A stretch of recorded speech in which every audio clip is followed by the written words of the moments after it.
Southern Route Partnership will assist the combined maritime forces as we interdict drugs that leave the Makran coast, transit the 3.2 million square miles of the Indian Ocean, and eventually wind up on the east coast of Africa. They enter a relatively uncontrolled area as the drugs transit across Africa to the Atlantic Ocean, where they then disperse to Europe, North America, and in some cases, South America.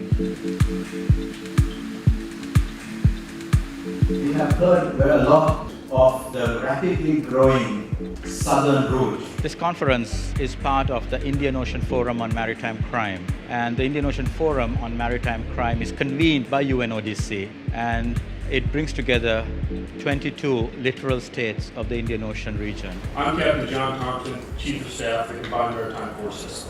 This morning I'm going to brief you. The challenges of trying to intercept narcotics along the southern route come from the vast size of the area that we're working with.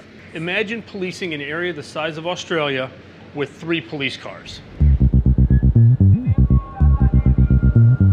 What the Southern Route Partnership does is it provides a platform for drug enforcement agencies of the region, the donors, the partner agencies, to coordinate their activities, thereby reducing the quantities, the volumes being trafficked on the southern route. Hurry up, guys!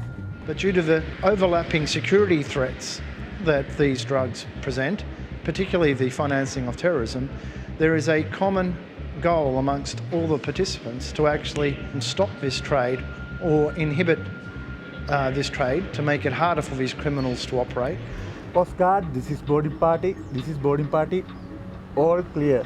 The drugs start off in Afghanistan where they're manufactured. They move across land. They're loaded onto small ribs, rigid hull inflatable boats, or small rowboats, something like that, that can be beached, loaded with the drugs, and then taken out to the larger dhows, which will transport the drugs down to the east coast of Africa. Once the drugs are on board the dhow crew basically disassembles portions of the ship to provide hiding or storage locations for the drugs. They will cut open bulkheads, pack the bulkheads with drugs, and then re-fiberglass.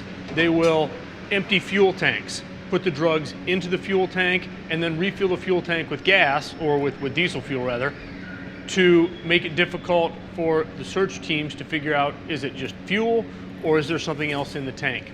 Some boardings will find personal use amounts, maybe a few grams or a few ounces.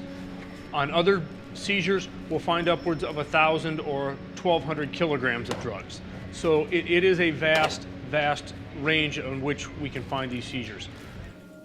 The Southern Route Partnership, which came together today under the Colombo Declaration, brings together agencies involved in the counter-narcotics space and provides an opportunity for these agencies to cooperate and build a collaborative approach as we target the southern route drug trafficking.